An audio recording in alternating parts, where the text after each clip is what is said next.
श्रीमान् वेंकटनाथार्यः कवितार्किककेसरी वेदांत आचार्यवर्यो मे सन्निधत्तां सदा हृदि श्रीवासरङ्गपरकालमुनित्रयाप्तलक्ष्मात्मरक्षणेदित्वयुगागमान्तम् आचार्यभक्तिपरिपूतमनर्गशीलं गोपालदेशिकमुनिं गुरुमाश्रयामः। शुक्लाम्बरधरं विष्णुं शशिवर्णं चतुर्भुजं प्रसन्नवदनं ध्यायेत् सर्वविघ्नोपशान्तये। यस्य तिरतवक्त्रात्याः पारिषत्या परश्चदं विघ्नं निघ्नन्ति सततं विश्वक्षेणं तमाश्रये। कूजन्तं राम रामेति मधुरं मधुराक्षरम् आरुह्य कविताशाखां वन्दे वाल्मीकिकोकिलम्। यः पिबन् सततं रामचरितामृतसागरम् अतृप्तस्तं मुनिं वन्दे प्राचेदसमकल्मषम्। गोष्पदीकृतवाराशिं मशकीकृतराक्षसं रामायणमहामालारत्नं वन्दे अनिलात्मजम्। अञ्जनानन्दनं वीरं जानकीशोकनाशनं कपीशमक्षहन्तारं वन्दे लङ्काभयङ्करम्। उल्लङ्घ्य सिन्धो सलिलं सलीलं यशोगवह्निं जनकात्मजायाः आदाय तेनैव ददाह लङ्कां नमामि तं प्राञ्जलिराञ्जनेयम्। आञ्जनेयमतिपाटलाननं काञ्चनाद्रिकमनीयविग्रहं पारिजाततरुमूलवासिनं भावयामि परमानन्दनं। यत्र यत्र रघुनाथकीर्तनं तत्र तत्र कृतमस्तकाञ्जलिं बाष्पवारि परिपूर्णलोचनं मारुतिं नमत राक्षसान्तकम्। मनोजवं मारुततुल्यवेगं जितेन्द्रियं बुद्धिमतां वरिष्ठं वातात्मजं वानरयूथमुख्यं श्रीरामदूतं शिरसा नमामि। वैदेही सहितं सुरद्रुमतले हैमे महामण्डपे मध्ये पुष्पकमासने मणिमये वीरासने सुस्थितम्। अग्रे वाचयति प्रभञ्जनसुतेः तत्त्वं मुनिभ्यः परम्। व्याख्यान्तं भरतादिभिः परिवृतं रामं भजे श्यामलम्। नमोऽस्तु रामाय सलक्ष्मणाय देव्यै च तस्यै जनकात्मजायै। नमोऽस्तु रुद्रेन्द्रयमानिलेभ्यो नमोऽस्तु चन्द्रार्कमरुद्गणेभ्यः। तपस्वाध्यायनिरतं तपस्वी वाग्विदाम्बरं नारदं परिभप्रच्छ वाल्मीकिः मुनिपुङ्गवम्। सकृदेव प्रपन्नाय तवास्मीति च याचते अभयं सर्वभूतेभ्यः ददामि एतत् व्रतं मम। वेदवेद्ये परे पुंसी जाते दशरथात्मजे वेदप्राचेदसादासीत् साक्षात् रामायणात्मना। यत्कर्णाञ्जलिः सम्पुटैरहरः सम्यक् पिबत्यादरात् वाल्मीकेर्वदनारविन्दगलितं रामायणाख्यं मधु। जन्मव्याधिजराविपत्तिमरणैः अत्यन्तशोभद्रवं संसारं स विहाय गच्छति पुमान् विष्णोः पदं शाश्वतम्। सदुपगतसमाससन्धियोगं सममधुरोपणतार्थवाक्यबद्धं रघुवरचरितं मुनिप्रणीतं दशशिरसश्च वधं निशामयध्वम्। जानकीकान्तस्मरणं जय जय राम राम आंजनेय स्वामी की जय। ஸ்ரீமத் வால்மீகி ராமாயணத்தில் இன்னைக்கு 2வது நாள். ஆச்சாரியனுடைய மகிமையை நேற்றைய பிரவச்சனத்தில் நாம் சிரவணம் பண்ணினோம். நம்முடைய அஜ்ஞானம்ங்கிற இருளை போக்கி ஞானம்ங்கிற ஒரு தீபத்தை தரக்கூடியவர் தான் ஆச்சாரியன். ராமாயணத்துக்கு இந்த ஆச்சாரிய மகிமையை சொல்றதுக்கு பலவிதமான கட்டங்கள் வரது. ஆச்சாரியனுடைய பெருமையை ராமாயணத்தில் நிறைய இடத்துல எடுத்து எடுத்து காட்டுறார். பரதனுமே ஆச்சாரியனிடத்தில் அபச்சாரம் பண்ணதுனால தான் அது பகவானுக்கு தெரியும், ராமருக்கு. அதனால் 14 வருஷம் நீயும் பாதுகையை வச்சு ஆராதிச்செண்டுரு, அப்புறம் நான் ராஜ்யத்தை ஏற்றுக்கிறேன் அப்படின்னு அவ்வளவு சரணாகதி பண்ண அவனுக்குமே பெருமாள் அந்த ஆச்சாரியனிடத்தில் பண்ண அபச்சாரத்தினால அவனுக்கு ஒரு தடை கொடுத்தார். அப்படி என்ன அவன் அபச்சாரம் பண்ணான் அப்படின்னா, வசிஷ்டர் பரதனை பார்த்து பட்டம் கட்டிக்கோ அப்படின்னு சொல்லும் பொழுது, நீங்களே இப்படி பேசலாமா, நீங்கள் புத்திமதி சொல்ல வேண்டாமா, உங்களுக்கு தெரியாதா என்றெல்லாம் அவருக்கே இவன் அறிவுரை சொல்ல ஆரம்பிச்சிட்டான். அவரிடத்திலேயே கோபப்பட்டுட்டான். அப்போ ஒரு ஆச்சாரியனிடத்தில் எப்படி நடந்துக்கணும் அப்படிங்கிறது ரொம்ப முக்கியம். ஆச்சாரியனிடத்தில் சாரம் சுஷ்டு மிதம் மது அப்படின்னு பாகவதத்தில் பிருத்து மகாராஜா சொல்றார்.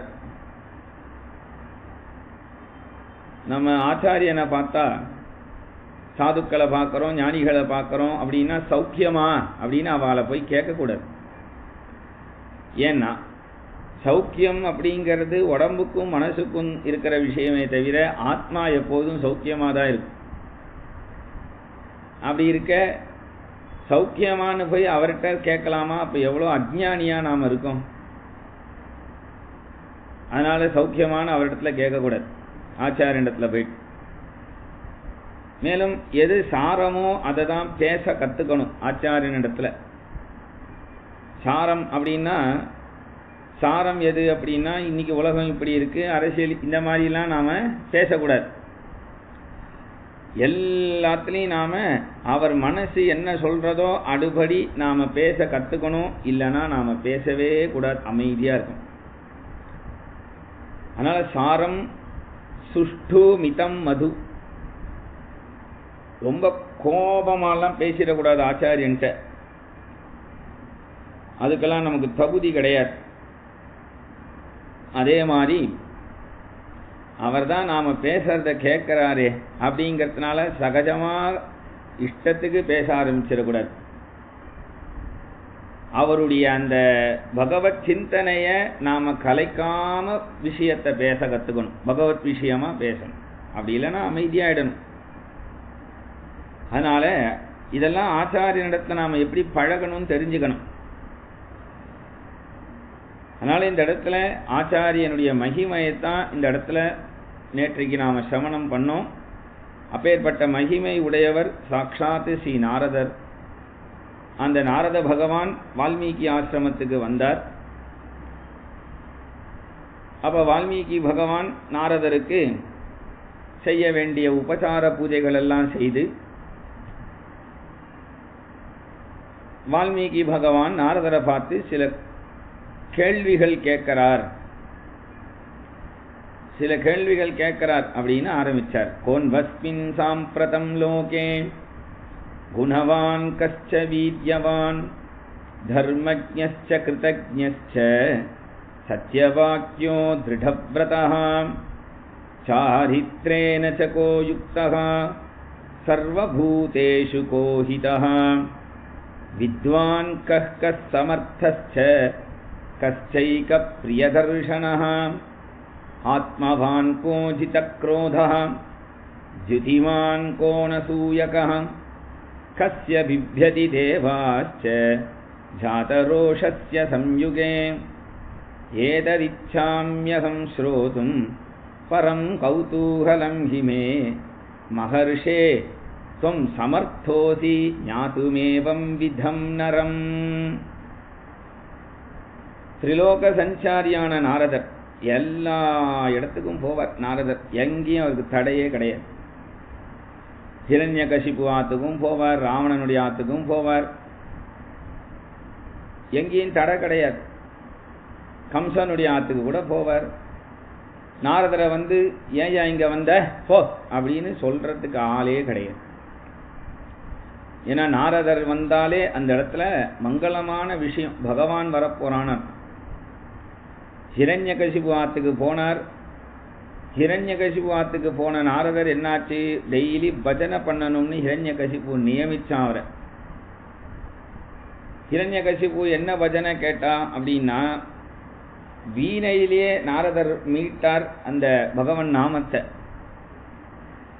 வீணையிலேயே நாராயண நாராயண ஜெய் ஜெய் கோவிந்தா ஹரே, நாராயண நாராயண ஜெய் ஜெய் கோபாலா ஹரே, நாராயண நாராயண ஜெய் ஜெய் கோவிந்தா ஹரே, நாராயண நாராயண ஜெய் ஜெய் கோபாலா ஹரே, நாராயண நாராயண ஜெய் ஜெய் கோவிந்தா ஹரே, நாராயண நாராயண ஜெய் ஜெய் கோபாலா ஹரே அப்படின்னு நாரதர் இதை மீட்டுண்டே வந்தார். ஹிரண்யகசிபு பார்த்தான், ஆஹா ரொம்ப அருமையா இருக்கு காதுக்கு, தினமும் நீங்க 48 நாளைக்கு இங்க வந்து இதே மாதிரி வீணையில பஜனை பண்ணணும், நான் கேட்கணும்னா. அப்ப நாரதர் தினமும் சாயங்காலம் ஒரு நேரம் வருவார், ஒரு தூண்ல சாஞ்சிப்பார், நாராயண நாராயணன் மீட்டுண்டே இருப்பார். ரொம்ப அற்புதமா இருக்குன்னு அவன் தலையாட்டி தலையாட்டி கேட்பான். ஒரு நாள் நாரதர் இவன் ஏதாவது இதையே வாசிக்கிறோமேன்னு கேட்டுற போறாரேன்னு அடுத்த நாள் ஏதோ சங்கீத பாட்டு ஒன்று வாசிச்சார். உடனே ஹிரண்யகசிபு சொன்னா, நாரதரே மகா கோரமா இருக்கு இதை கேட்கறதுக்கு, பின்ன என்ன பாடினார், நேத்திக்கு வாசிச்சேலே அதே வாசிச்சிடுங்கன்னு. அப்ப அந்த ஹிரண்யகசிபுவுக்கு அந்த நாராயண நாமத்தினுடைய அந்த ஸ்மரணத்தை 48 நாள் கொடுக்கிறார். அப்போ எந்த தூண்ல சாஞ்சு நாரத பகவான் 48 நாள் நாராயண நாராயண நாராயணன் மீட்டினாரோ அந்த தூண்லேருந்து தான் நரசிம்ம பகவான் தோன்றினார். அப்போ நாரதர் வரப்போறார்னா அங்க பகவான் அடுத்ததான் வரப்போறான்னு. துருவனுக்கு உபதேசம் பண்ணறதுக்கு போறார். அந்த துருவனுக்கு உபதேசம் பண்ணினா அடுத்தது என்னன்னா பகவானே துருவனுக்கு காட்சி தரார். அதுபோல இப்படி ஒரு மகிமை உடைய நாரதர் எல்லா இடத்துலையும் அவரை வான்னு தான் சொல்லுவார். அந்த நாரதரை வேண்டான்னு யாருமே சொல்ல மாட்டா. நாரதர் ஏதோ கலகம் பண்றார், அவருக்கு ஒன்றும் கலகம் பண்றதெல்லாம் வேலை கிடையாது. அவருக்கு எப்பொழுதும் அந்த வீணையை மீட்டுண்டு அந்த வீணையிலேயே அவர் சொல்றார். என்ன சொல்றார்னா, அகோ தேவரிஷி தன்யோயம் யத்கீர்த்திம் ஷார்ங்கதன்வனகா காயன்மாத்யம் இதம் தந்த்ரியா ரமயதி ஆதுரம் ஜகத். அஹோ தேவரிஷி தன்யோயம். வியாசர் சொல்றார், என்ன ஒரு மகாத்மா இந்த நாரதர். கையில ஒரு வீணையை வச்சுண்டு ஒரு கையில ஜால்ராவை வச்சுண்டு அந்த வீணையை மீட்டுண்டு பகவன் நாம சங்கீர்த்தனத்தினாலேயே சர்வ லோகத்தையும் ரமிக்க செய்யக்கூடிய ஒரு மகாத்மா அப்படின்னு. அதனால இது நாரதர் கலகம் பண்ணுவார் அப்படிங்கிறதெல்லாம் அதெல்லாம் லீலை, பகவான் பண்ற லீலை. அதனால இந்த இடத்துல பகவான் பண்ணக்கூடிய லீலைகள் இதெல்லாம். அதனால இந்த இடத்துல சொல்றார், நாரதர் வந்ததும் வால்மீகி பகவான் அவருக்கு பூஜையை பண்ணிட்டு சில கொஸ்டின் கேட்கிறார், கேள்விகள். நிறைய உயர்ந்த குணங்களை நான் எதிர்பார்க்கிறேன் ஒருத்தர் இடத்துல. என்ன உயர்ந்த குணங்கள்னா, நான் எதிர்பார்க்கிறது சத்தியசந்தனா இருக்கணும், தான் எடுத்த ஒரு முடிவில் திருடமான நிஷ்டை உடையவனா இருக்கணும், வீரியவானா இருக்கணும், சாரித்திரம்னா நடவடிக்கை, கேரக்டர், அதுல சிறந்தவனா இருக்கணும், தர்மஜனா இருக்கணும், தர்மிஷ்டனா இருக்கணும், கிருதஜனா இருக்கணும், யாருடைய கட்டளைக்கு தேவர்கள் கூட பயப்படுவாளோ அப்பேற்பட்ட மகாபுருஷன். இதெல்லாம் அந்த கேள்வி.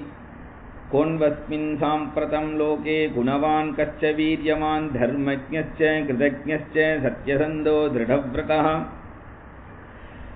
இப்படி எல்லாம் கேள்வி கேட்டதும் உடனே நாரதர் சொன்னார், ஆமா இருக்காளே, நீ கேட்ட அத்தனை தகுதியும் குணங்களும் உடைய ஒரே ஒருத்தன் வைகுண்டத்தில் இருக்கக்கூடிய ஸ்ரீமன் நாராயணன்.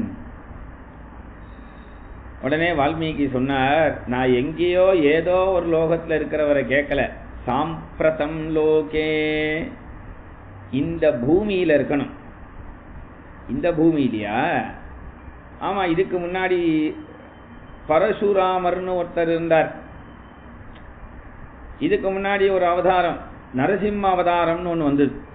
எப்பயோ வந்துட்டு போன அவதாரம் கேட்கல. நரசிம்ம அவதாரம் எப்பயோ வந்துட்டு போயிடுது, அதை கேட்கல. இப்போ அவர் இருக்கணும், நாம போய் பார்த்துட்டு வர தூரத்தில் இருக்கணும். அப்படியா? அப்படி ஒருத்தர். நான் கேட்டது தெய்வம் இல்லை, மனுஷன் அப்படின்னார். நான் கேட்டது மனுஷன். மனுஷன் அப்படின்னதும் உடனே நாரதர் சொன்னார், ராமோ ராமோ ராம இதி பிரஜானாம் அபவன் கதா. எல்லாரும் ராமா ராமா ராமான்னு சொல்றாளே, உனக்கு கேட்கலையா காதலன்னா? ஏதோ அந்த பரசுராமர்னு சொல்றாளே, நீங்க அவரை சொல்றேலாம். அவர் இல்லப்பா, இது கோதண்டராமன். இந்த கோதண்டராமனுக்கு என்ன மகிமை அப்படின்னா, ரக்ஷிதா ஜீவலோகஸ்ய தர்மஸ்ய பரிரக்ஷிதாம் ரக்ஷிதா ஸ்வஸ்ய தர்மஸ்ய ஸ்வஜனஸ்ய ச ரக்ஷிதாம் சர்வதாபிகத சத்விஹி சமுத்ர இவ சிந்துவிஹி ஆர்யஹ சர்வசமஸ்சைவ சதைக பிரியதர்ஷனஹ சச சர்வகுணோபேதஹ கௌசல்யானந்தவர்தனஹ காலாக்னிசதிருஷக்ரோதே க்ஷமயா பிருத்திவி சமஹ.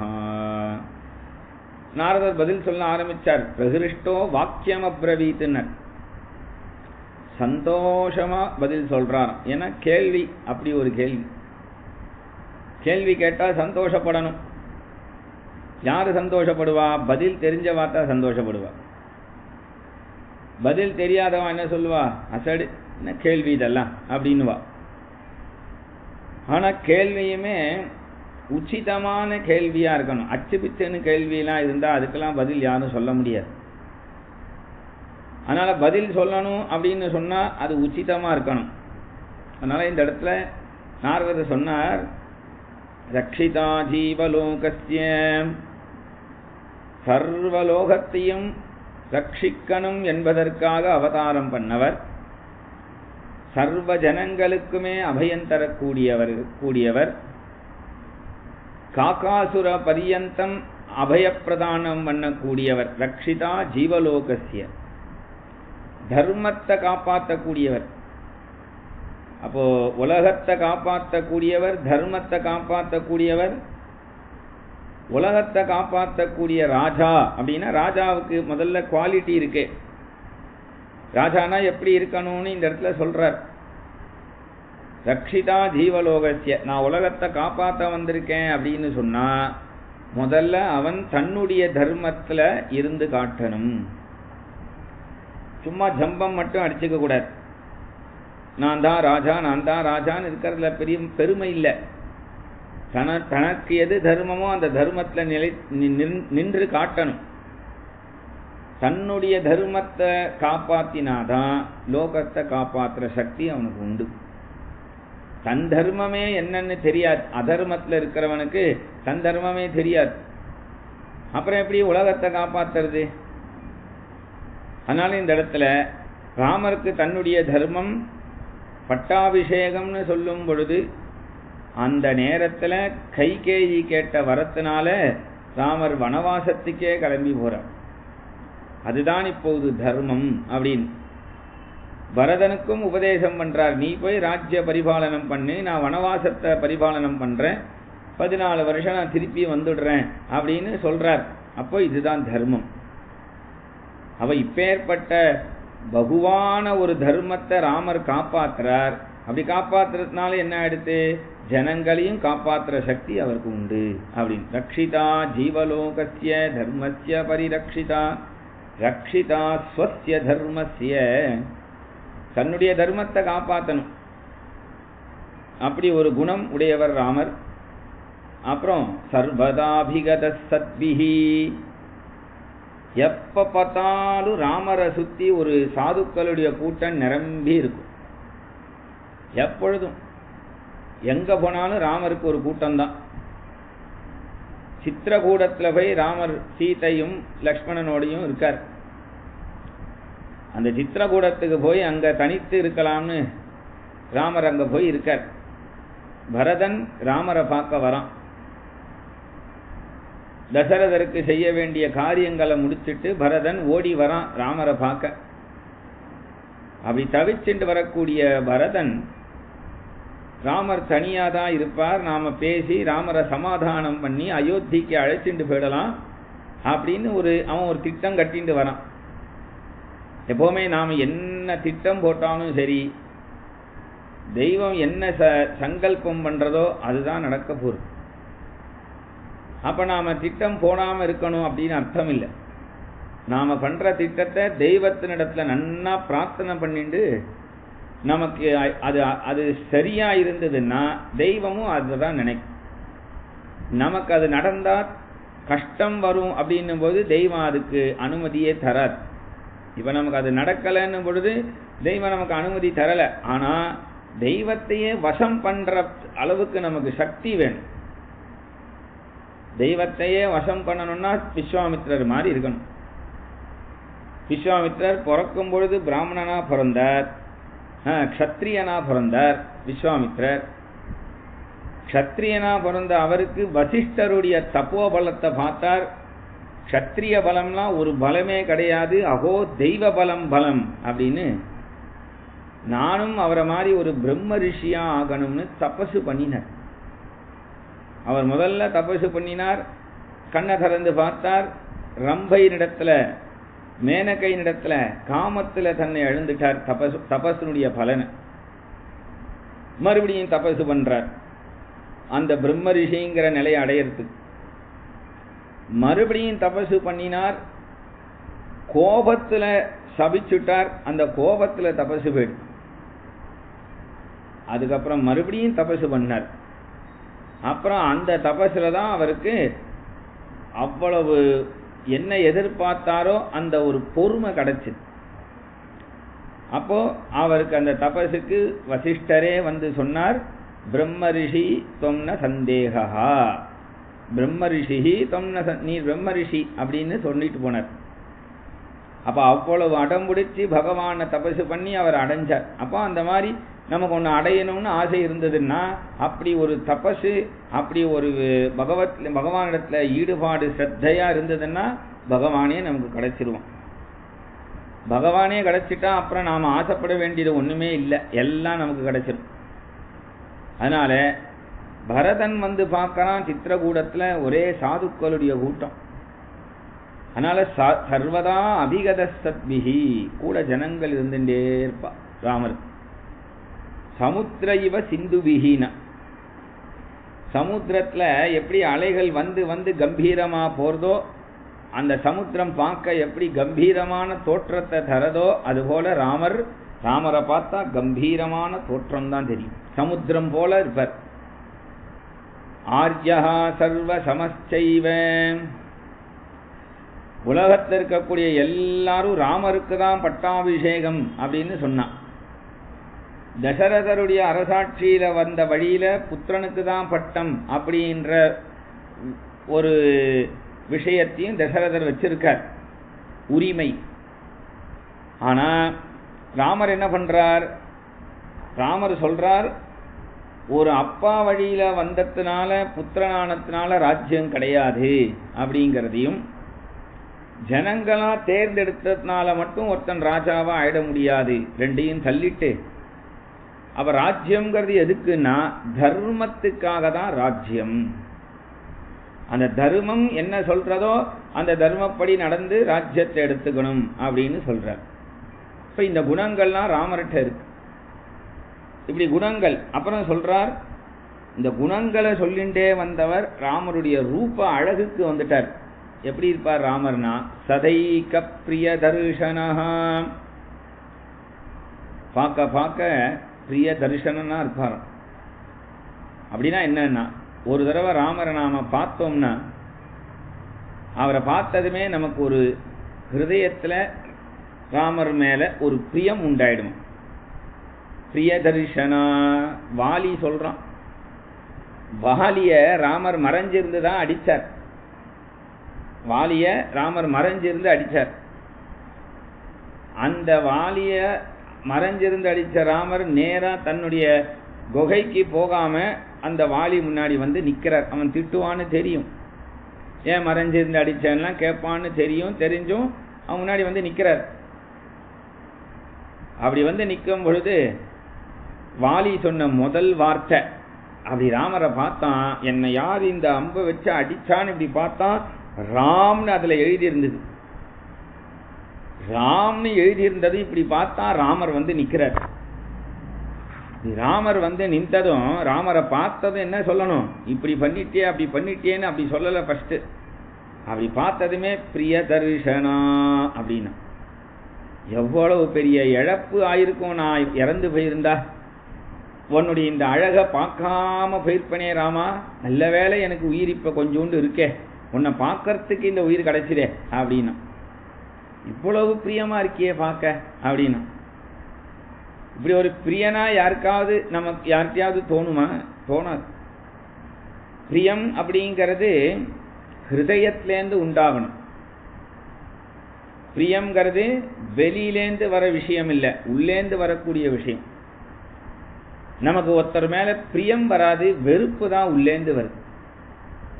இவாளை பிடிக்கல, அவாளை பிடிக்கல, இவா இப்படி இருக்கா, அவா இப்படி இருக்கா, நம்ம இவா கிட்ட சரியா இருக்க முடியாது, அவா கிட்ட இருந்தால் தான் சரியா வரும், இங்க இருந்தா சரியா வராது, நாம இந்த காரியம் பண்ணாதான் சரி, அந்த காரியம் பண்ணாதான் சரி, இவா சொல்றத இப்படிங்கிறதெல்லாம் ஹிருதயத்திலேருந்து வர வெறுப்பு.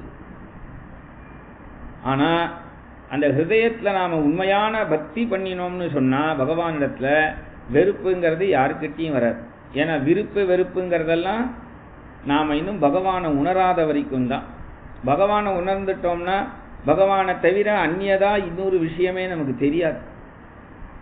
அப்ப இந்த மாதிரி பிரிய தரிசனா, ஒரு தடவை ராமரை பார்த்தா நமக்கு பிரியம் உண்டாயிடும். ராமர்கிட்ட பிரியம் உண்டானதுனால மறுபடியும் ராமரை பார்க்கணும்னு தோணுமா, மறுபடியும் ராமரை அப்படி பார்க்கறதுனால மறுபடியும் பிரியம் உண்டாகும். மறுபடியும் பிரியம் உண்டாக மறுபடியும் பார்க்கணும்னு தோணும். மறுபடியும் பார்த்ததுனால பிரியம் உண்டாகும். பிரியம் உண்டானதுனால பார்க்கணும்னு தோணும். பார்த்ததுனால மறுபடியும் பிரியம் உண்டாகும். அப்புறம் என்னன்னா சதா பிரிய தரிசனஹா, எப்பொழுதும் பிரிய தரிசனையே பார்க்கணும்னு தோணும். அப்புறம் என்ன அப்படின்னா ஏக பிரிய தரிசனஹான்னு, வேற யாரையும் பார்க்க தோணாது, ராமர் ஒருத்தரை பார்த்தா போரும்னு வந்துருமா. சதா ஏக பிரிய தரிசனஹா அப்படின்னார். இன்னொருத்தரை பார்க்கணுங்கிற ராமரை பார்த்துட்டோம்னா இன்னொரு முருகனை பார்க்கறேன், விநாயகரை பார்க்கறேன், அங்க போய் ஒரு அம்மனை பார்க்கறேன் அப்படிங்கிற புத்தி எல்லாம் வரவே வராது. அப்படி புத்தி வந்ததுன்னு சொன்னா நாம ராமரை ஒழுங்கா பார்க்கலன்னு. ஏன்னா சுவாமி நம்மாழ்வார் சொல்றார். சுவாமி நம்மாழ்வார் சொல்லக்கூடிய விஷயத்துல நின்ற ஆதிப்பிரான் நிற்க மற்றை தெய்வம் நாடுதிரே அப்படின்னர். தன்னுடைய அந்த ஆதிப்பிரான் பகவானை தவிர வேற யாருக்கிட்டையும் என் மனசு போகாதுங்கிற. ஹனுமார் சொல்றார். ஹனுமார் கிட்ட போய் கேட்டா வைகுண்டத்துக்கு நீர் வரீரான்னு ராமரே கேட்டார்.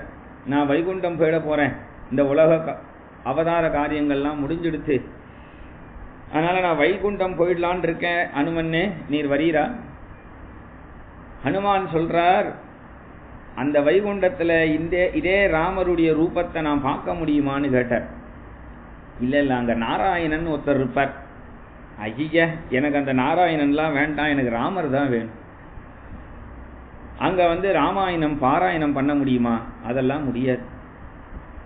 அப்போ அந்த இடத்துல ராமநாம ஜபம் பண்ண முடியுமா? அதுவும் முடியாது.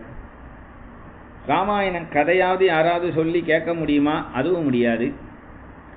ராம பஜனையாவது பண்ணலாமா? அதுவும் முடியாது. அப்புறம் எதுக்கு எனக்கு வைகுண்டம் வரணும்னு? பாவோ நான்யத்ர கச்சதி. ராமரை தவிர எனக்கு வேற எங்கேயும் வர வேண்டாம் அப்படின்னு. அதுதான் ஏகாந்தமான பக்தின்னு பேரு. ஏகாந்தமான பக்தின்னா எதுன்னா ஒரே தெய்வத்தினிடத்துல இருக்கணும் நம்ம பக்தி. அதனால இந்த இடத்துல சதா பிரிய தரிசனஹா, ஏக பிரிய தரிசனஹா, சதா ஏக பிரிய தரிசனஹான்னு ராமரை தவிர வேற யாருக்கிட்டையும் நம்ம சிந்தனை போகாது அப்படின்னு. இப்படி ராமாயணத்தை ராமருடைய குணங்களையும் ராமருடைய அழகையும் சொல்லிட்டு வந்தவர். இப்படிலாம் ராமருடைய குணங்களை சொல்லி மாளாது. ஏன் அப்படின்னு சொன்னா, ஒரு முனிவர் இருந்தார். அந்த முனிவருக்கு வேதத்தை முழுசா அத்தியனம் பண்ணணும், படிக்கணும்னு ஆசை வந்தது. சரின்னு அவர் வேத பாடசாலையில சேர்ந்து படிக்க ஆரம்பிச்சார். 95 வயசாயிடுத்து, இன்னும் வேதத்தை முடிக்க முடியல, படிச்சுட்டே இருக்கார். உடனே பார்த்தார், இவ்வளோ வயசாயிடுச்சே இன்னும் வேதம் முடிக்கலையே. மறுபடியும் என்ன பண்ணார், இதை முழுசா படிக்கணும்னா இன்னும் கொஞ்ச காலம் உயிர் வேணும். அப்போ அதுக்கு என்ன பண்ணலான்னு பார்த்தார். கண்ணை மூடின்னு தபசு பண்ணார். இந்திரனை குறித்து தபசு பண்ணார். இந்திரன் பிரத்யக்ஷமானா, என்ன வேணும் வரம்னா, எனக்கு ஒரு 100 வயசு வரம் கொடுனார். சரி அப்படியே ஆகட்டும்னு இந்திரன் மறைஞ்சு போயிட்டான். மறுபடியும் வேதத்தை விட்டதுலேருந்து தொடர்ந்து வந்தார். மறுபடியும் 95 வயசு கிட்ட வந்துட்டார். மறுபடியும் கண்ணை மூடி தபசு பண்ணார். இந்திரன் வந்தான், என்ன வேணும்னார், 100 வயசு வேணும்னார். அப்படியே தந்தேன்னு போயிட்டான்.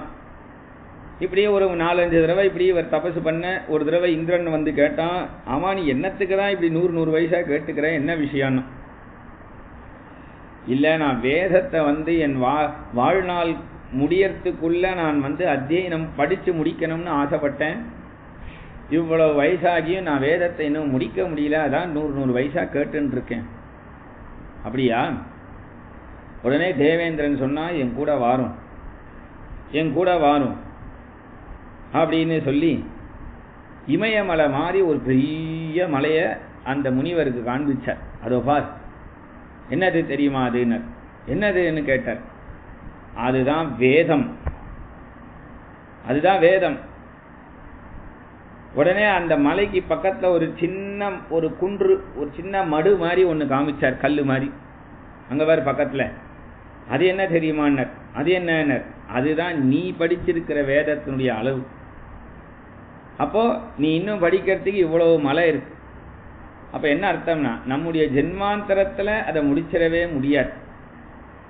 வேதம்ங்கிறது ஒரு சமுத்திரம். ஏதோ நம்ம சக்திக்கு ஏதோ 10 வருஷம் அத்தியனம் பண்ணோம், 12 வருஷம் அத்தியனம் பண்ணோம்னு இருக்கலாமே தவிர அதை முடிச்சிட்டேன்னா சொல்ல முடியாது. அதனால இப்படி ராமருடைய கல்யாண குணங்களையோ அழகையோ விவரணம் பண்ணிட்டு நமக்கே இதை சொல்றதுக்கே இவ்வளோ ஆனந்தமா இருக்கே. இந்த ராமனை பெற்ற கௌசல்யாவுக்கு என்ன பாக்கியம் கிடைச்சிருக்கும்னர். கௌசல்யானந்தவர்தனஹா. இப்படி கௌசல்யனுடைய மகிமையும் சொல்லி, காலாக்னி சதிருஷ குரோதே க்ஷமயா பிருத்திவி சமஹா. ராமருக்கு உலகத்தையே அழிக்கக்கூடிய காலனுக்கு என்ன ஒரு கோபம் வருமோ அந்த கோபம் ராமருக்கும் வரும். ராமருக்கு அப்படி ஒரு கோபம் வரும்னா, அந்த கோபம் உடைய பெருமாளை எங்கேயாவது ஆற்றுல வச்சுக்கலாமா? கோபம் உடைய நரசிம்மரை ஆற்றுல சில பேர் வச்சுக்க மாட்டான். பெருமானிடத்துல சிங்கம் இரண்யகசிப்பு அப்படி கிழித்து பயங்கரமான கர்ஜனை பண்ணிட்டு இருக்கார். ஆனா பிரகலாதன் அந்த பகவானிடத்துல துவேஷமே பார்க்கல. பகவான்னு கிட்ட ஓடுறான். நீ என்னுடைய ஃப்ரெண்டாச்சேங்கிறான் பகவானை பார்த்து. சிங்கம் முகத்தோட இருக்காருன்னு அவன் பயப்படலை. காரணம் என்னன்னா, பகவானா பார்க்கறான். அதை ஒரு சிங்கமா பார்த்தா தான் அங்க பேதமே வருது. பிரகலாதனுக்கு அந்த பேத புத்தியே கிடையாது. அதனால ராமருக்கு கோபம் வந்ததுன்னா அவ்வளவுதான். சர்வலோகத்தையும் நாசயாமி ஜெகத் சர்வம் திரைலோக்கியம் சசராசரங்கிறார் லக்ஷ்மணன்ட்ட. கொண்டு வா என் கோதண்டத்தை, சர்வலோகத்தையும் நான் நாசம் பண்ணிடுறேன் என் அம்பு நாளியன்னர். சீதையை கொண்டு போயிட்டான் இந்த ராவணன்னு தெரிஞ்சதும் அவ்வளவு கோபப்பட்டார். அப்ப அந்த கோபம் அவருக்கு என்னன்னா, அந்த கோபம் கூட அவருக்கு குணம்னு சொல்லியிருக்கு. அப்படி ஒரு கோபப்பட்டாரே தவிர அடுத்த க்ஷணமே அந்த சீதையை எங்க தேடுவோன்னு குழந்தை மாதிரி தேடுறார். க்ஷமயா பிருத்திவி சமஹா, அப்படி கோபமே வராது. அவர் வந்தா அந்த கோபத்துக்கு காரணம் உண்டு, கோபமே வராது. மேலும் ராமரை பத்தி சொல்லும் பொழுது பூமிக்கு என்ன பொறுமையோ அந்த பூமாதேவியையே சிருஷ்டி பண்ண பகவானுக்கு எப்பேற்பட்ட பொறுமை, அந்த பொறுமை தான் ராமருக்கு. மேலும் என்னன்னா ராமரை பத்தி சொல்லும் பொழுது பூர்வபாஷி மிருதுபாஷி என்றெல்லாம் சொல்றார். அனாவசியமா ஒரு காரியம் ராமர் செய்யவே மாட்டார், ஆனா எப்பொழுதும் காரியம் செஞ்சுட்டே இருப்பார். ஏதாவது ஒரு வேலை நிமித்தமா செஞ்சுட்டே இருப்பார். அதனால யாருக்கு ஹிருதயத்துல என்ன இருக்கோ அதை அப்படியே நிறைவேற்றிடுவார் க்ஷணத்திலேயே.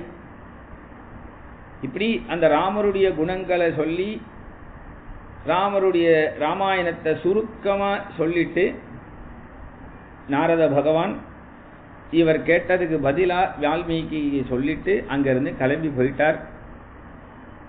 உடனே வால்மீகி பகவானுக்கு ராமருடைய தியானம் சதா இருந்துட்டே.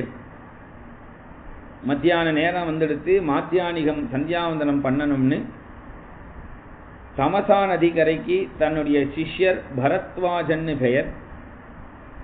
ராமாயணத்துல வேற ஒரு பரத்வாஜன் ஒரு முனிவர் இருக்கார், அவர் இல்லை, இது வேற. அதே பேர்லயே நிறைய பேர் இருப்பா. அந்த பரத்வாஜன்கிற ஒரு சிஷ்யனை அழைச்சிண்டு தமசா நதிக்கரைக்கு வரார். வர வழியெல்லாம் இப்ப அவருக்கு ஹிருதயத்துல கவி அப்படிங்கிற ஒரு எல்லாத்தையும் கற்பனை பண்ணி பார்த்து அதை அலங்காரமா நினைச்சிக்க கூடிய ஒரு கவிதா ஹிருதயம் வந்துடுது. அதனால இந்த கவிதா ஹிருதயம் வந்ததுனால இயற்கையை ரசிச்சுண்டே போறார். தமசா நதியின் இடத்துல வந்தார், அந்த ஜலத்தை பார்த்தார், சுத்தமான ஜலமா இருக்கு. தன் சிஷ்யனை பார்த்து சொன்னார், இந்த ஜலம் எவ்வளவு சுத்தமா இருக்கு பாரு, இது மாதிரிதான் சாதுக்களுடைய ஹிருதயம் எப்பொழுதும் சுத்தமா இருக்கும், கலங்கியே இருக்காது என்று சொல்லி அதில் இறங்கி சங்கல்பம் பண்ணிக்கிறார், ஸ்நானம் பண்ணணும் அனுஷ்டானம் பண்ணணும்னு. அப்ப அப்படியே பார்த்துட்டே வரும்போது மரங்கள்லாம் அசையறத ரசிக்கிறார், மரத்தினுடைய அழகை ரசிக்கிறார். ஏன்னா கவியினுடைய ஹிருதயம், கவிஞர்களுடைய மனசு எப்படி இருக்கும்னா எதை பார்த்தாலும் ரசிக்கும். அதனால இவரும் அதை மாதிரி ரசிச்சுட்டே இருக்கும் பொழுது ஒரு மரத்துல கிரௌஞ்ச பக்ஷி அப்படின்னு ஒரு ஆண் பறவை பெண் பறவை, எப்போதும் அது ஜோடியாத்தான். அந்த ஆண் பறவை பெண் பறவைய இவர் பார்க்கிறார்.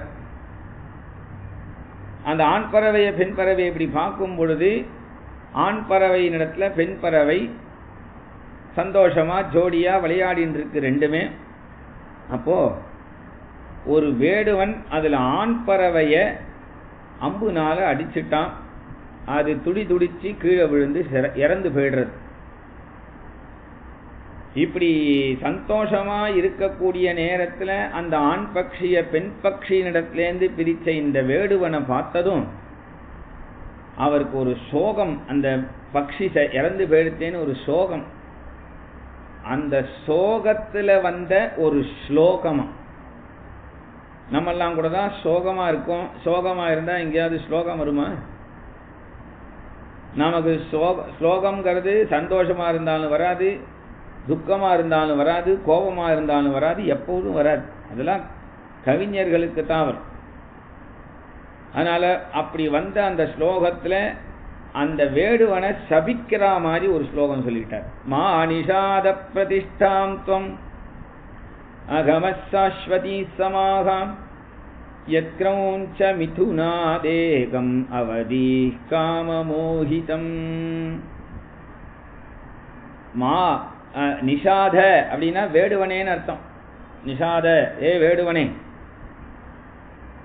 சந்தோஷமா ரெண்டு கிரௌஞ்ச பட்சிகள் சந்தோஷமா இருந்துருக்கக்கூடிய சமயத்துல எப்போ நீ அதுல ஆண் பட்சிய உன்னுடைய அம்புனால அடிச்சு கீழே தள்ளி சாகடிச்சிட்டியோ, அதனால நீயும் ரொம்ப காலம் இந்த பூலோகத்துல ஜீவிச்சுண்டிருக்க மாட்டாய் அப்படின்னு இந்த ஸ்லோகத்துக்கு அர்த்தம். இந்த ஸ்லோகத்துக்கு இதான் அர்த்தம்.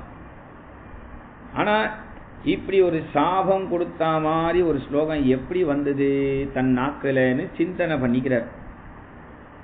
இப்படி ஸ்லோகம் கோபம் வந்தால் இப்படி ஒரு ஸ்லோகம் வருமா அப்படின்னு யோசிக்கிறார். இப்படி யோசிச்சுட்டே அனுஷ்டானங்கள்லாம் முடிச்சுட்டு நேராக தன்னுடைய ஆசிரமத்துக்கு வரார். ஆசிரமத்துக்கு வரார். வாசல்ல வந்து பார்த்தா ஆசிரம வாசல்ல சாட்சாத்து பிரம்மதேவனே இவர் முன்னாடி காத்துன்னு இருக்கார் வால்மீகி பகவானுக்காக. எந்த பிரம்மாவை இரண்யகசிபு கடுமையான தபசு பண்ணி பிரத்யக்ஷமாக்கினானோ, எந்த பிரம்மாவை ராவணன் 10 தலையை அறுத்து போட்டு பிரத்யக்ஷமாக்கினானோ, அப்பேற்பட்ட பிரம்மா எதுவுமே பண்ணாம வால்மீகி ஆசிரமத்துக்கு முன்னாடி வந்து நிற்கிறார். அந்த பிரம்மாவை பார்த்தும் கூட பிரம்மா வந்தது ஆச்சரியமா தெரியல வால்மீகி பகவானுக்கு. அப்பயும் தன் நாக்கில் இந்த ஸ்லோகம் எப்படி வந்தது அதை சொல்றதுக்கு தான் பிரம்மா வந்திருக்கார். பிரம்மாவை உள்ள கூப்பிட்டார். அவருக்கு செய்ய வேண்டிய ஆராதனைகளை பண்ணினார்.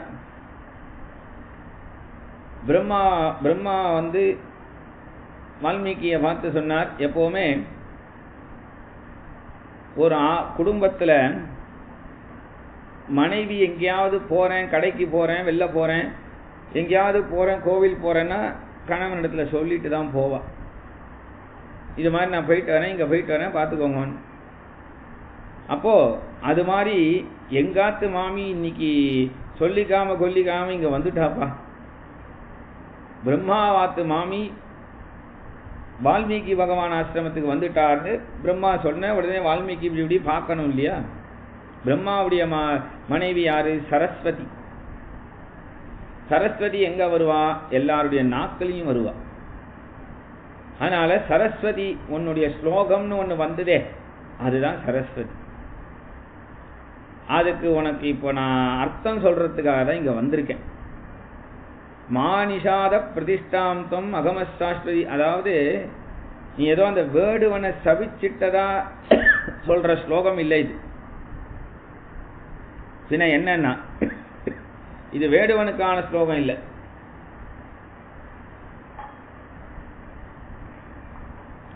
நீ லோகத்துல ஒரு பெரிய காரியம் பண்ணணும்.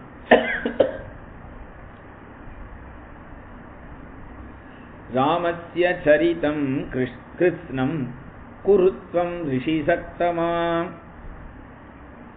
நீ ராமாயணம்ங்கிற ஒரு பெரிய சரித்திரம் பண்ணணும். அதை செய்யணுங்கிறதுக்காக தான் இந்த ஸ்லோகம் உனக்கு வந்தது. எப்படி செய்யணும் அப்படின்னா, தர்மாத்மனோ குணவதா லோகே ராமஸ்ய தீமதான்னு ஆரம்பத்திலேருந்து ராமாயணம் பார்த்தோம்னா ராமர் தர்மாத்மா தர்மாத்மான் தான் இருக்கு. ராமோ விக்கிரகவான் தர்மஹான்னு சொல்றார். ஆரம்பத்திலேருந்து தர்மத்தை தான் ராமர்ல சொல்றது. அப்படிங்கிற தர்மத்தினுடைய கோணத்துல பார்த்தாலும் குணத்தினுடைய கோணத்துல பார்த்தாலும் ராமருடைய மகிமை அவ்வளவு பெருசு. அதனால ராமாயணம்ங்கிற ஒரு சரித்திரம் பண்ணணும், நீ எழுதணும். ராமாயணங்கிற சரித்திரம் உனக்கு எழுத தெரியுமா அப்படின்னு நீ நினைக்காத. உன்னுடைய சுதந்திரமா உனக்கு எழுதக்கூடிய அளவுக்கு அந்த ஞானத்தை நான் தரேன். ராமருடைய அவதார காலத்திலிருந்து ராமர் அந்தர்தானமாகக்கூடிய காலம் வரைக்கும் என்னென்ன விஷயம் இருக்கோ நடந்ததோ அந்த அத்தனை ஞானத்தையும் நான் உனக்கு தரேன். நீ என்ன எழுதுறியோ அதுதான் அங்க ராமாயணத்துல நடந்திருக்கும். நதேவாக் அன்ருதா காவ்யே. ராமாயணத்துல ஒரு சேப்பா கூட தப்பு சொல்ல முடியாதான். ஏன்னா அதுதான் அங்க நடந்திருக்கும். அப்பேற்பட்ட திவ்யமான ஞானத்தை உனக்கு தரேன். திவ்யமான ஞானத்தை தரேன். ராமாயணம்னாலே வால்மீகி ராமாயணம் தான் எல்லாத்துக்குமே ஆதாரம். வால்மீகி ராமாயணம் தான் துளசிதாஸ் ராமாயணமோ அத்தியாத்ம ராமாயணமோ வேற எந்த ராமாயணத்தை எடுத்தாலும் கம்ப ராமாயணமோ எதுவாக இருந்தாலும் எல்லாத்துக்கும் ஒரு ஆதாரம் வால்மீகி ராமாயணம் தான். வால்மீகி ராமாயணம் இல்லைன்னா வேற எந்த ராமாயணமும் கிடையாது. அப்போ அந்த வால்மீகி ராமாயணத்துல வால்மீகியை பார்த்து சொல்றார், நீ எழுதக்கூடிய அந்த ஸ்லோகத்துல அந்த கதையில என்ன நடந்ததோ அதை தான் நீ எழுதுவ, நீ என்ன எழுதிருக்கியோ அதுதான் அங்கே நடந்திருக்கும். அதனால ஒரு தப்பு கூட அதில் வராது. பின்ன அப்போ இந்த ஸ்லோகம் ஏன் இப்படி வந்தது அப்படின்னு கேட்கிறியா? அதுக்கு பதில் சொல்கிறேன். மா நிஷாத பிரதிஷ்டாந்தம் அகமசாஸ்வதி சமாக யத்கிரமுஞ்ச மிதுனாதேகம் அவதி காமமோகிதம். மா அப்படின்னு சொன்னால் மகாலட்சுமின்னு அர்த்தம். மா அப்படின்னா மகாலட்சுமின்னு ஒரு அர்த்தம் இருக்கு. அதாவது நிஷாத அப்படின்னும் பொழுது அதாவது இது சாட்சாத்து மா எப்போதும் மானா மகாலட்சுமி. எப்பொழுதும் மகாலட்சுமியை ஸ்ரீயை உடையவன் யாரு? எப்பொழுதும் ஸ்ரீயை உடையவன் ஸ்ரீனிவாசன் பெயர். இது ஸ்ரீனிவாசனுக்கு மங்களாசாசனம் பண்ணக்கூடிய ஸ்லோகம். சாட்சாத்து திருப்பதி பெருமாளுக்கே மங்களாசாசனம், ஸ்ரீனிவாசனுக்கு மங்களாசாசனம் அப்படின்னா அந்த ஸ்ரீனிவாச பகவான் ரொம்ப காலம் உலகத்தில் இருந்துருக்கணும். எப்போன்னா இந்த ராமாயணம் இருந்தால் இருக்கும். அதனால பகுகாலம் நீர் வந்து இந்த பூமியில ஜீவிச்சுண்டு இருக்கணும் அப்படின்னு பெருமாளுக்கே மங்களாசாசனம் பண்ணின ஸ்லோகம் இது. பெருமாளுக்கு மங்களாசாசனம் பண்றதுக்கு மனுஷனுக்கு சக்தி கிடையாது. அப்ப யாரால பண்ண முடியும்? ரிஷிக்கு உண்டு அந்த சக்தி. ஆழ்வார்கள் பாடினான்னா அது மங்களாசாசனம்னு சொல்றோம். அப்போ ஆழ்வார்களுடைய பக்தி அப்படி இருந்தது. பகவான் ஏத்துண்டான். பகவான் ஏத்துண்டான்னா அதுதான் மங்களாசாசனம். பகவான் ஏத்துக்காத பட்சத்தில் நாமே சொல்லிக்க வேண்டியதுதான் அது. அப்ப இந்த இடத்துல ரிஷிகளுக்கு அப்பேற்பட்ட தன்மை உண்டு. அதனால ரிஷிகளுடைய பெருமை ஸ்ரீயை உடையவன் ஸ்ரீனிவாசன் அப்படிங்கிறதுனாலே மான்னு சொன்னா லக்ஷ்மி, மா நிஷாத அப்படின்னா ஸ்ரீனிவாசன் அர்த்தம். அதனால ஸ்ரீனிவாசன் கிரௌஞ்ச அப்படின்னு சொல்லும் பொழுது அது ஒரு அசுரனை கூட குறிக்கும். ராவணன்கிற அசுரன். அந்த ராவணனை வதம் செய்தவன் அந்த பகவான். அதையும் ஸ்ரீனிவாசன் எடுத்துக்கலாம். அதனால ஸ்ரீனிவாசனுக்கு என்ன மகிமை? அகலகில்லேன் இறையுமென்று அலர்மேல் மங்கையுரை மார்பா நிகரில் புகழாய் உலக மூன்றுடையாய் என்னையாழ்வானே நிகரர் அமரர் முனிக்கணங்கள் விரும்பும் திருவேங்கடத்தானே புகழொன்றில்லா அடியேன் உன்னடிக்கீழ் அமர்ந்து புகுந்தேனே. ஒரு க்ஷணம் கூட பகவானை விட்டு தாயார் பிரிஞ்சதே கிடையாது, ஸ்ரீனிவாசனை விட்டு. அதனால அந்த ஸ்ரீனிவாசனுக்கு மங்களாசாசனம். நீ ராமாயணம்ங்கிற இந்த சரித்திரத்தை செஞ்சா இந்த உலகத்துல சூரியன் எவ்வளவு காலம் இருப்பானோ, சந்திரன் எவ்வளவு காலம் இருக்குமோ, நட்சத்திரங்கள் எவ்வளவு காலம் இருக்குமோ அத்தனை காலம் நீயும் பிரம்மலோகத்துல என்னோட சௌக்கியமாய் இருப்பாய். ராமாயணம் இருக்கிற வரைக்கும் பகவானுக்கு பலம் விஷ்ணோகோ பிரவர்த்ததாம்னு சொல்றார். ராமாயணத்தினால யாருக்கடா பலம்னா பகவானுக்கு பலம்ட்டார். ஏன்னா முனிவரா இருக்கிறதுனால அவ்வளோ தைரியமா சொல்றார். ஆனா ராமாயணத்தினால நமக்கும் பிரயோஜனம் இருக்கு. இப்படி அந்த பிரம்மா ஆசீர்வாதம் பண்ணி அனுக்கிரகம் பண்ணிட்டு போனார். என்ன ஒரு ஆச்சரியம்! ஒரே குடும்பமே வந்து வால்மீகியை பார்த்துட்டு போகுது. பிரம்மாவுடைய புத்திரன் மானச புத்திரன் தான் நாரதர். ஃபர்ஸ்ட் நாரதர் வந்தார். பையனை தேடிண்டு பின்னாடி அம்மா சரஸ்வதி வந்தா. ஆத்துக்காரியை தேடிண்டு பிரம்மாவும் வந்துட்டார். இப்போ எவ்வளோ புண்ணியம் பண்ணியிருக்கார் வால்மீகி பகவான். அப்போ அந்த வால்மீகி பகவான் பிரம்மதேவன் சொன்ன ஒரு காரணத்தினால தான் அந்த வால்மீகி ராமாயணம்ங்கிற முழு விஷயத்தையும் ஸ்லோகங்கள், சர்க்கம், காண்டம் அப்படின்னு அழகா எழுத ஆரம்பிச்சார். ததுபகத சமாச சந்தியோகம் சமமதுரோபணதார்த்த வாக்கியபத்தம் ரகுவர சரிதம் முனி பிரணீதம் தசசிரசச்ச வதம் நிஷாமயத்வம். அழகா ராமாயணத்தை எழுதி முடிச்சார். ராமாயணத்தை எழுதி முடிச்சா அதை யாருக்காவது சொல்லி கொடுக்கணும். காவியங்கள்லாம் பொதுவாக சரித்திரங்கள், இதிகாச புராணங்கள்லாம் சிஷ்யர்களுக்கு சொல்லி தரது வழக்கம் குருநாதர். அந்த வால்மீகி பகவானுடைய ஆசிரமத்தில் தான் லவகுஷர்கள் அங்கே வளர்ந்துட்டு வரா. சீதையை காட்டில் ராமர் விட்டுட்டார். சீதை வால்மீகி ஆசிரமத்தில் தான் இருந்தா. பிரசவம் அங்கே தான் ஆச்சு. லவகுஷர்கள் அங்கே தான் வேத அத்தியனம் பண்ணி இப்போ காவிய நாடகங்கள்லாம் படிக்கிற அளவுக்கு, சாஸ்திரம் படிக்கிற அளவுக்கு வயசு வந்துடுச்சு.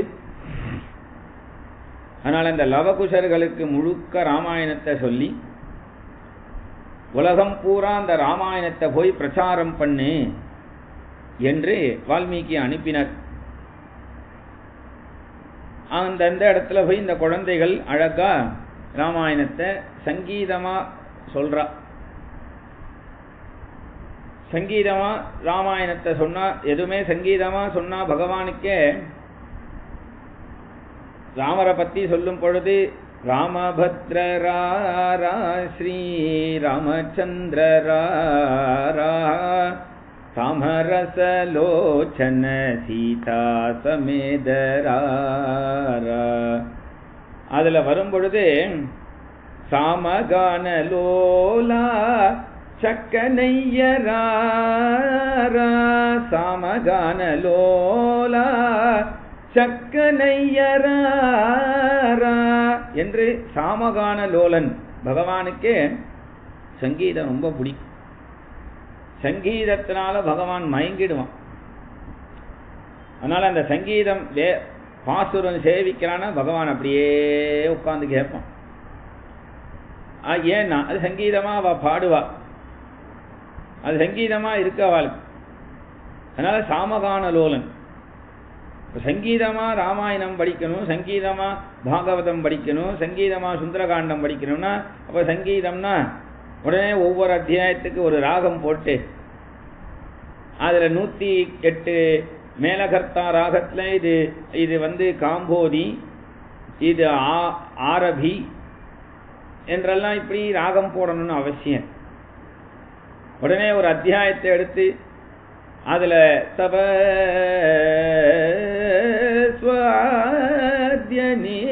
அப்படிலாம் பாடணும்னு அவசியம்.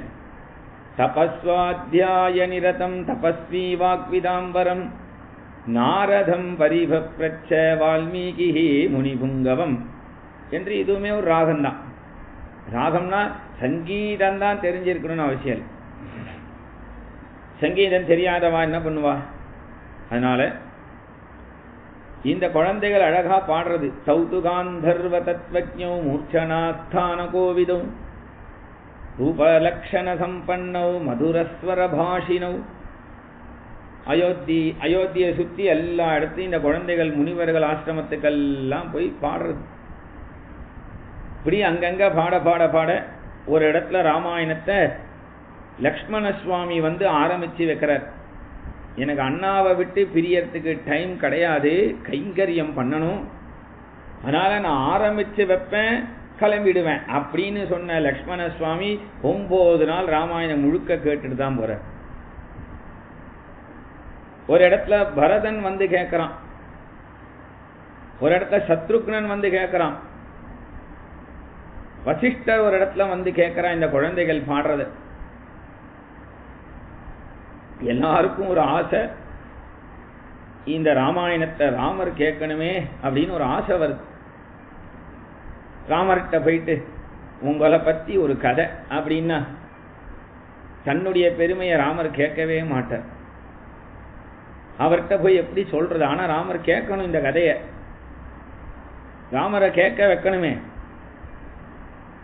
வால்மீகி பகவான் இவ்வளவு அழகா எழுதியிருக்காரே, குழந்தைகள் இவ்வளவு அழகா பாடுறதே, அந்த குழந்தைகளை பார்த்தா ராமர் மாதிரியே இருக்கே. அதனால ராமருக்கும் ஏதாவது ஒரு நன்மை நடக்குமா அப்படின்னு இந்த பரதன்லேருந்து எல்லாம் ஆசைப்படுறா. ஒரு நாள் பால்கனியில, ராமர் அரண்மனைக்கு பால்கனியில அப்படி நடந்துட்டு இருக்கார். சாயம் சந்தியாவந்தனம் பண்றதுக்கு முன்னாடி இந்த குழந்தைகள் பாடுறது, தெருவீதி வழியா காத்து வழியா இந்த சங்கீதம் கேட்கறது, ராமர் காதல போய் விடுறது. ராமாயணத்தை கேட்கிறார் ராமர். பரதன் பக்கத்துல நிக்கிறான். அந்த பாடக்கூடிய குழந்தைகள் அந்த ராஜ வீதியில நடந்து வருது. ராமர் பார்க்கிறார் அந்த குழந்தைகளை, அழகா தலைய குடிமி போட்டுண்டு கழுத்துல துளசி மாலைய சாத்திண்டு அழகான உபநயன சம்ஸ்காரம் பண்ணி கம்பீரமான ராஜ தோற்றம் அந்த குழந்தைகளுக்கு. அது வீணையை மீட்டிண்டு ஜால்ராவை அந்த சிப்லா கட்டையை தட்டிண்டு அது பாடுற ஒரு அழகு. அதுல ராமர் மயங்கி போறார். தன் குழந்தையோன்னு ராமருக்கு கூட தோன்றது அவா ரூப லாவண்யத்தை பார்த்தா. இருந்தாலும் பரதா, இது யாருப்பா இவ்வளவு அழகா சொல்றாளே. பரதனுக்கு ஆசை, உங்க குழந்தைதான் அப்படின்னு சொல்லணும்னு ஆசை.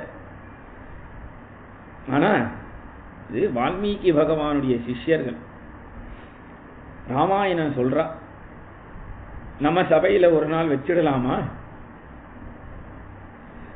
ராமர் சொல்றார், என் பெருமைன்னு நான் எப்படிப்பா கேட்பேன்?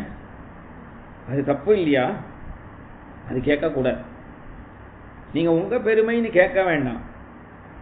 பின்ன சீதாயா சரிதம் மகதுனர், சீதையினுடைய தியாகத்தை பாருங்க. அதுல சீதம்மாவுடைய தியாகத்தை பாருங்க, லக்ஷ்மணனுடைய தியாகத்தை பாருங்க. இது என்னுடைய பெருமைன்னு நான் கேட்க மாட்டேன், சீதையினுடைய மகிமைன்னு வேணா கேட்கிறேன், ஏற்பாடு பண்ணுன்னு. ராமாயணத்தை அரங்கேற்றம் பண்றா. நைமிசாரண்யம் அப்படிங்கிற இடத்துல தான் இது அரங்கேற்றம் ஆறுது. அயோத்தியிலேருந்து பக்கத்துல ராமர் வந்து உட்கார்ந்துண்டார். இந்த குழந்தைகள் வந்து வீணையை மீட்டா ஆரம்பிக்கலாமான்னது ராமர் சிம்மாசனத்துல கம்பீரமா உட்கார்ந்துண்டு ஆரம்பிக்கலான்னார். ராமாவதாரத்திலேருந்து இந்த குழந்தைகள் ஆரம்பிச்சு சீதா கல்யாண பரியந்தம், அப்புறம் ராமர் வனவாசம் போனது, பரதனுக்கு பாதுகையை கொடுத்து பட்டாபிஷேகம் பண்ண வச்சது, சுபாகு மாரீச்சனை அடித்தது, அப்புறம் சீதையை ராவணன் கடத்திண்டு போன விஷயம், ஜடாயுவுக்கு மோட்சம் கொடுத்தது, சபரிக்கு மோட்சம் கொடுத்தது, சுக்ரீவனோட நட்பு ஏற்பட்டதை பற்றி சொல்லி, வாலிய வதம் பண்றது, சீதையை தேடி வானரர்களை அனுப்ப வச்சது, ஹனுமாரால சீதையை கண்டுபிடிச்சு சமுத்திரத்துக்கு வந்து சேதுபந்தனம் பண்ணி அதுல ராமர் அதுல சென்று லங்கேஸ்வரனான ராவணனோட அவனுடைய சகல சைன்யத்தையும் அழிச்சு ராவணனை கும்பகர்ணனை வதம் பண்ணி இந்திரஜித்தெல்லாம் வதம் பண்ணி விபீஷணனுக்கு பட்டம் கட்டி வச்சுட்டு சீதைய அலங்காரம் பண்ணி அக்னிப்பிரவேசம் பண்ண வச்சு மறுபடியும் அவளை ஏத்துண்டு புஷ்பக விமானத்துல மறுபடியும் ஆகாச மார்க்கமா அயோத்திக்கு ராமர் வந்தார். தன்னுடைய மர உரி ஜடாபாரம் எல்லாத்தையும் கலைஞ்சி மங்கள ஸ்நானங்கள்லாம் முடிஞ்சு ராமர், லக்ஷ்மணன், பரதன், சத்ருகுணன் 4 பேரும் மங்கள ஸ்நானம் முடிஞ்சு தசரதருடைய அரண்மனைக்கு ராமர் உள்ள புகுந்தார். அந்த ராமருக்கு பரதன் பட்டாபிஷேக ஏற்பாடு பண்ணி சதச்ச பிரயதோ விருத்தோ வசிஷ்டோ பிராமணை சகன் வசிஷ்டர் மூலமா 108 கலசஸ்தாபனம் பண்ண வச்சு அதுல வசிஷ்டர் போன்ற 8 முனிவர்கள் மூலமா ராமருக்கு அந்த குடத்தை எடுத்து அபிஷேகம் பண்ணி பட்டாபிஷேகம் பண்ணி அஷ்ட கன்னிகைகள் வந்து பண்ணி அஷ்ட மந்திரிகள்லாம் வந்து அபிஷேகம் பண்ணி ராமருடைய நெத்தியில் அழகான வீர திலகமிட்டு விட்டு கையில செங்கோல் கொடுத்து அப்பேற்பட்ட ராமர் சீதையோட சேர்ந்து பரதன் சத்ருக்னனோட சேர்ந்து திருவடியில ஹனுமான் இருக்க லக்ஷ்மண சுவாமி கொடபுடிக்க பரத சத்ருக்னன் சாமரம் வீச ராமர் பட்டாபிஷேகம் பண்ணிண்டார் என்று இந்த குழந்தைகள் கதையை முடிச்சா. உடனே இந்த குழந்தைகளை பார்த்து அதுக்கப்புறம் கதை என்னப்பா அப்படின்னு ராமர் கேட்கிறார். முதல்ல சிம்மாசனத்தில் உட்கார்ந்திருந்த ராமர் ஆரம்பிக்கும் பொழுது இந்த குழந்தைகள் சொல்ல சொல்ல அந்த சுவாரஸ்யத்துல ஜனங்களோட ஜனங்களா உட்கார்ந்துட்டாராம். அதுக்கு மேல என்ன கதை எனக்கு தெரியலையேன்னா இந்த பசங்க உடனே இந்த குழந்தைகளுக்கு சம்மானம் பண்ணணும். உடனே பரதா இந்த குழந்தைகளுக்கு என்ன சம்மானம்னர். உடனே இந்த குழந்தைகள் சொன்னா எங்களுக்கு சம்பாவனை வாங்கணும்னு எங்க ஆச்சாரியன் சொல்லி தரல, அப்படி ஏதாவது எங்களுக்கு சம்மானம் பண்ணணும்னா எங்க ஆச்சாரியனை கூப்பிட்டு ஒரு சம்மானம் பண்ணிடும். உடனே வால்மீகி பகவான் இந்த சபையில இருக்காரா என்று ராமர் வினயத்தோடு கேட்கிறார். வினயம்தான் ராமர் எப்பொழுதுமே. சாதுக்களிடத்துல அப்படி ஒரு மரியாதை ராமருக்கு. உடனே அவர் இல்லை, போய் அழைச்சிட்டு வான்னு சொல்ல அந்த வால்மீகி பகவான் சீத்தையோடையே வர. ராமர் கம்பீரமா உட்கார்ந்துட்டு இருக்கார். ஆச்சாரியனான வால்மீகிக்கு நமஸ்காரம் பண்ணி செய்ய வேண்டிய பூஜைகளை பண்ணார். பக்கத்துல இப்படி சீதையை ஒரு வாட்டி பார்த்தார். மகரிஷே, இந்த குழந்தைகள் ரொம்ப அருமையா உபன்யாசம் பண்ணினா, இவாளுக்கு நான் என்ன மரியாதை பண்ணணும் என்று ராமர் குழந்தை மாதிரி கேட்கிறார். ராமர் நினைச்சா எதையாவது கொடுத்துடலாம். ஏன் ராமர் கேட்கிறார்னா, ராமாயணத்தை கேட்டா ராமருடைய குடும்பமும் க்ஷேமத்தை அடையும் அப்படின்னு ராமருக்கு ஆசை. ராமாயணம் கேட்டா எந்த குடும்பம் ராமாயணம் கேட்கிறதோ அந்த குடும்பம் க்ஷேமத்தை அடையும்னா, குடும்ப விருத்திம் தனதானிய விருத்திம் ஸ்ரீயஸ்ச முக்கியாக சுகமுத்தமம் சேனு. அப்ப ராமரே ராமாயணத்தை கேட்கும் பொழுது அப்ப வால்மீகி சொன்னார், நான் இதுல கடைசியில பலஸ்ருதி என்ன எழுதியிருக்கேன், ராமாயணம் கேட்ட குடும்பம் சௌக்கியத்தை அடைஞ்சதுன்னு நான் அடையணும்னு எழுதியிருக்கேன். அப்ப அதை நீ சத்தியம் பண்ணு ராமா. சத்தியம் பண்ணுனா, அயோத்தியில இந்த ராமாயணத்தை கேட்டு இருக்கிற ஜனங்கள் ஏதாவது ஒரு குடும்பம் கஷ்டப்பட்டு இருந்ததுன்னா ராமாயணம் இப்ப கேட்டது சௌக்கியத்தை அடைஞ்சதுன்னு சொல்லலாம்.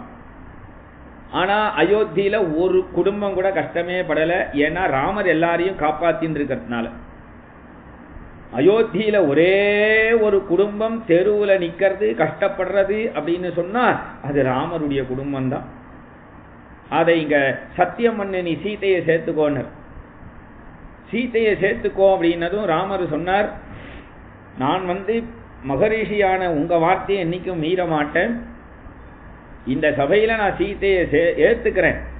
ஆனா சீதை உலகத்துக்கு நிரூபணம் பண்ணட்டும்னா, நிரூபணம் ஏற்கனவே அக்னி பிரவேசம் பண்ணியாச்சு. இருந்தாலும் தன்னுடைய கற்பு உலகத்துக்கே தெரியணுங்கிறதுனால, சீதையினுடைய மகிமையை லோகத்துக்கு தெரியப்படுத்தணுங்கிறதுனால ராமர் அப்படி சொன்னார். உடனே சீதா பிராட்டி பூமியிலேருந்து தோன்றினவள் பூமியை ஒரு தட்டினான்.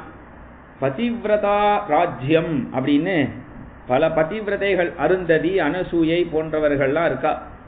அந்த ராஜ்யத்துல ஒரு சிம்மாசனம், அந்த பூமி ரெண்டா பொளந்தது, அந்த சிம்மாசனம் வந்தது. அருந்ததி அனசூயை போன்றவர்கள்லாம் வெளியில வந்தா, அதுல சீதை போய் அந்த சிம்மாசனத்துல உட்கார்ந்துண்டா, இவர்கள்லாம் ஆராதனம் பண்ணா, அதான் நிரூபணம் ஆச்சு. உடனே அடுத்த க்ஷணம் அந்த சிம்மாசனத்திலேருந்து சீதை எழுந்து வந்து தன்னுடைய குழந்தைகளை அழைச்சிண்டு ராமர் பக்கத்துல நிறுத்தி தானும் ராமர் பக்கத்துல உட்கார்ந்துண்டா. ராமாயணத்தை கேட்டதுனால ராமருடைய குடும்பமும் க்ஷேமத்தை அடைஞ்சது. ஆனா நாம நினைப்போம், ராமர் சீதை இப்படி சொன்னா, சீதை உடனே பூமியை பொளந்தா, பூமிக்குள்ள மறைஞ்சா, அப்புறம் ராமரும் சீதையும் பிரிஞ்சு போயிட்டா அப்படின்னு அந்த ராமாயணம் கேட்டு நமக்கு என்ன ஆப்போறது? அப்படி கிடையாது. அப்படி கிடையாதுன்னு சொல்றதுக்கு இல்ல. பின்ன என்னன்னா, இதே சீதை ராமர் இந்த லோகத்தை விட்டு எல்லா ஜனங்களையும் அழைச்சிட்டு வைகுண்டம் அந்த சரயூ நதியில இறங்கி மறையும் பொழுது, அப்ப வால்மீகியினுடைய வார்த்தை, அண்ணனட நடந்து சீதா பிராட்டி ராமருக்கு பக்கத்திலேயே வரா அப்படின்னு. வால்மீகி ராமாயணம் தான் நமக்கு பிரமாணம். அதனால அப்பேற்பட்ட சீதையை பிரிஞ்ச ராமர் அப்படிங்கிறது நமக்கு பெருமை இல்லை. ராமரையும் சீதையும் சேர்த்து பார்க்கணும். ஏன்னா சூர்பனக சீதையை பிரிச்சு ராமரை அடையணும்னு பார்த்தா மூக்கும் காதும் அறுபட்டு போனா, ராமரை பிரித்து சீதையை அடையணும்னு பார்த்தா உயிரே பெடுத்தவன். அனுமார் ராமரையும் சீத்தையும் சேர்த்து பார்த்தா தன் ஹிருதயத்திலேயே அவ இருந்தா அப்படின்னு. அப்போ அப்பேற்பட்ட ராமாயணத்தை கேட்டதுனால ராமருடைய குடும்பமும் க்ஷேமம் அடைஞ்சது என்று சொல்லி இன்றைய 2வது நாள் உபன்யாசத்தை இதோட நிறுத்திக்கலாம். ஜானகீகாந்த ஸ்மரணம்.